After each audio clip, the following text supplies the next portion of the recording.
the second user of the J-10C fighters has allegedly been revealed. Recently, there are photos of J-10C fighters with yellow skins circulating on the internet, and rumors started to spread in the military fan circles that these J-10C fighters are produced for a user in a Central Asian country. And as for this certain country, it might be Uzbekistan. So the question is, if it really is Uzbekistan, does this country need to update its fighters? And what are the considerations and possible risks of China's military trade with these Central Asian countries? Looking at Uzbekistan's own needs to upgrade its military equipment, the Uzbekistan Air Force is now better than nothing, with only one squadron of MiG-29 UB fighters and one squadron of Su-25Bs. The MiG-29 squadron has 12 fighters in service, the Su-25 squadron has 12 Su-25s in service, and there are more than 18 MiG-29s, more than 20 Su-27s, and more than 10 Su-24s in reserve, as well as a wide variety of trainers and transports in reserve. After all,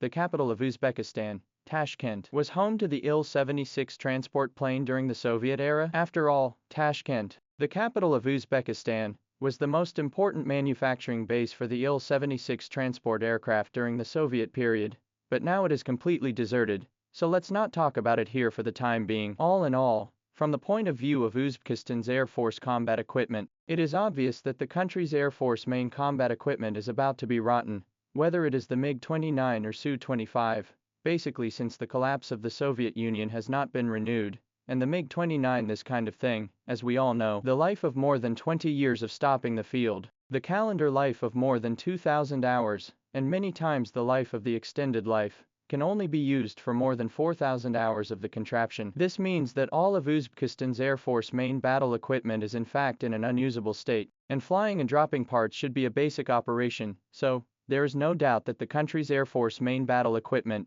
even from the point of view of simple equipment replacement and maintenance of the availability of equipment, it is necessary to immediately carry out the Air Force's tactical aircraft renewal and modernization work. In terms of Uzbekistan's foreign policy, it is relatively neutral or balanced compared to Kyrgyzstan's total closeness to Russia, which has a Russian airbase on its territory, and requires Zaporov to consult with Putin on the construction of a railroad. Uzbekistan insists on not joining the CSTO, but also introduces Chinese companies and Western goes in an attempt to form a counterbalance to Russia's influence in Central Asia. In the Russian-Uzbek conflict has just erupted. Even the attitude of once in Russia seemed to be separated. Until this year's Victory Day parade of the Patriotic War, Mirziyoyev went to Moscow to participate in the Victory Day parade. Therefore, Uzbekistan to buy military equipment from Russia is not impossible, but Uzbekistan prefers to diversify the source of equipment, such as air defense system, from China at the same time to buy the FD-2000 system and let Russia to help upgrade the S-125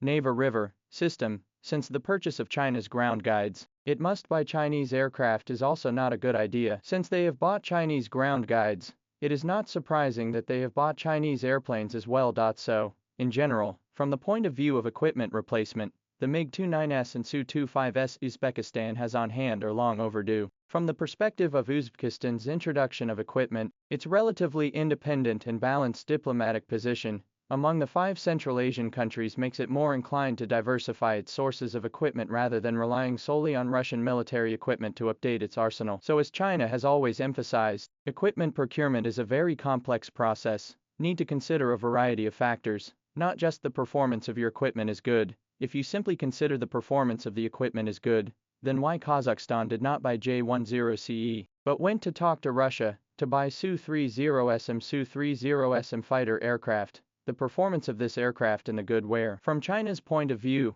China also needs Uzbekistan. The strategic location of this place can be said to be quite important. First of all, the Sino-Japanese-Ukrainian Railway. The Fergana Valley, the most affluent and natural area in the southern countries of Central Asia, is in the hands of Uzbekistan, and several historical cities in Central Asia, such as Andian, Kokand, and Fergana, are all in the hands of Uzbekistan. After connecting to Uzbekistan's railroad network, the Sino-Japanese-Ukrainian Railway can also directly connect to Samarkand, the most important city in Uzbekistan. In contrast, the role of the Sino-Kyrgyzstan-Uzbekistan Railway in Kyrgyzstan is more of a transitory one. After all, Bishkek, the most important city in Kyrgyzstan, is located north of the Uray Mountains, which is precisely not a transitory area, for the Sino-Kyrgyzstan-Uzbekistan Railway. In the future, Kyrgyzstan, to enjoy more of the development dividends brought by the Sino-Japanese-Uzbekistan Railway, can only wait for the second phase of this railroad, after repairing the line to Bishkek to further highlight. Meanwhile,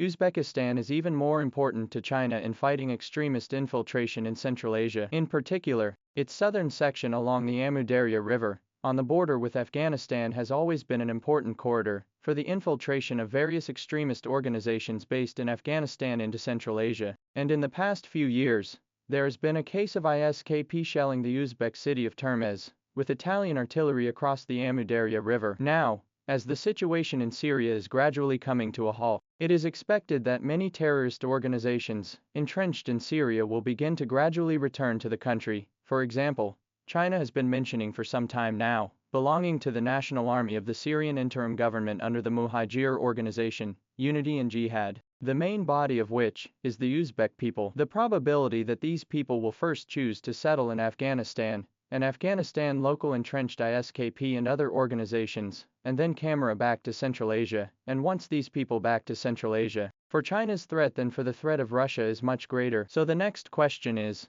if China does sell J-10C fighters to Uzbekistan, what kind of missions might they undertake and what kind of risks might they face? Personally, I don't think the possibility of inter-country conflict is very high. In fact, there has always been a border problem between Uzbekistan and Kyrgyzstan, especially in the Farana Valley. The two countries are in constant disagreement with each other, especially around the water resources of the conflict. Although in March 2025 the border between the two countries has already been demarcated under the facilitation of China, but the border has been drawn. The local Central Asian nomads and cannot completely follow the border. As long as the people have conflicts, then the border problem is always a hidden worry. The good thing is that the two sides, even if the border conflict, it is estimated that they will not fight too big. Border guards and other units to fire on each other is considered to be the most out of the fighter scenarios basically do not have to consider. As for combat against extremist organizations, the likelihood is also not great. These extremist organizations in Central Asian countries are not in the form of occupying a mountain,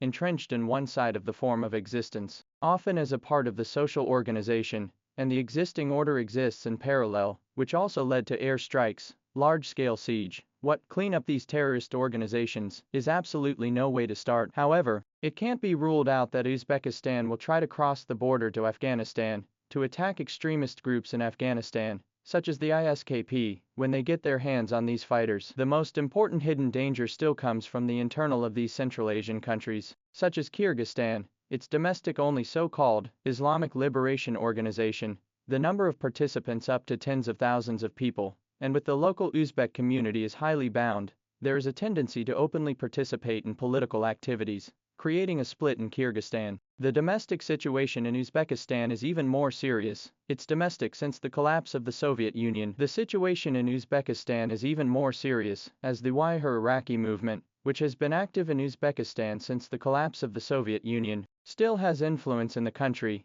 leading to the emergence of an extremist religious ideology in the country's civil society, while at the same time being highly linked to terrorist organizations in Syria, Afghanistan and other countries. This is the most dangerous problem facing these countries at present. That is, extremist thinking has become an integral part of the social order and social ideology, and there is no way to cut it out. And if these terrorist organizations returning from Syria play the role of a condensation nucleus, then perhaps a spark may lead to the detonation of the whole of society, and then something similar to the 12 days rapid passage of the Syrian sectarian forces to Damascus may occur. The most serious problem faced by these Central Asian countries is the quick passage to Damascus. All in all, for the second foreign user of J-10C fighters, whether it is the Central Asian country of Uzbekistan or not, and how Uzbekistan may use these planes after getting them, let's wait and see, and stay tuned.